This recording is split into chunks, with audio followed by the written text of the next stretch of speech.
Pablo Anwandter from Glenhaven Rural Fire Service. I'm 48 years old, or 47 going on 48, and I live in Castle Hill in the local area. Going on 4 years with the Rural Fire Service. AFL for the Masters AFL for the over 35s, I think it is. My wife and I both love our gardening, our veggie gardens and orchids and everything else as well too. And just trying to stay fit at the gym so I can do this job. No real family connection. What it came down to, which for a lot of the more recent people that joined up this, or the entire service really, was the 2013 fires up the Blue Mountains there. With my shift work, I have 4 days on, 4 days off, so it gives me a fair bit of time off. In this particular day, I was sitting at home in the pool. Obviously, it was a quite hot day, and you can just see this cloud just getting darker and darker and darker. Then it just explodes all over the news. And I started really taking a keen interest in it too, because I'd go to work at night time, watch fires near me, see the whole thing evolve. And I thought, well, I've got 4 days off a week, so I can give up my time. So at that time, I just went through the RFS website, applied online, and waited to hear back, and didn't hear back till I think a few months afterwards. And I loved it ever since, really.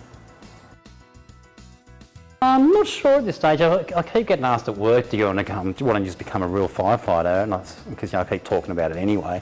I think, oh, maybe because of the age, like your shoulder here, knee there's something you really want to do. And for me, financially, it's a bit of a drop in pay to drop back down and start to build up again, being the age that I am. So 20 years ago, definitely would have done it, but not at this stage, perhaps.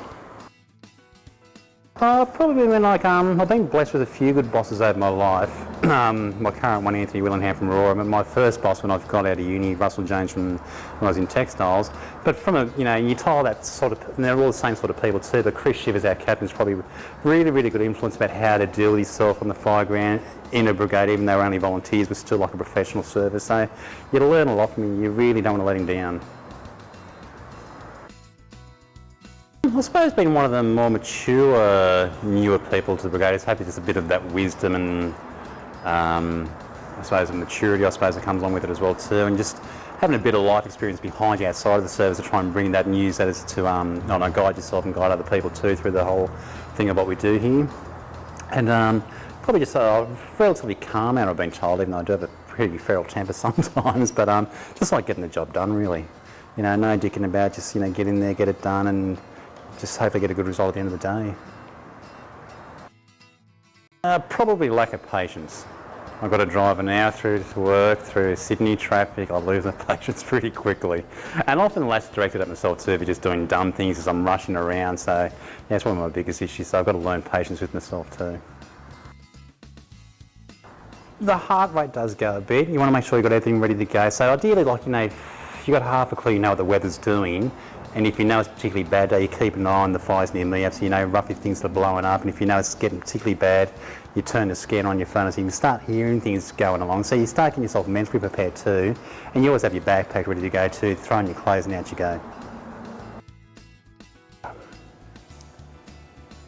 Probably a really good commitment. Probably the best thing I can think of. Because you do commit a fair bit of time to what you do here. And you commit your own lives out there based on what the jobs you do get, but you don't give it a second thought though. You just do it. That's what I really like about it.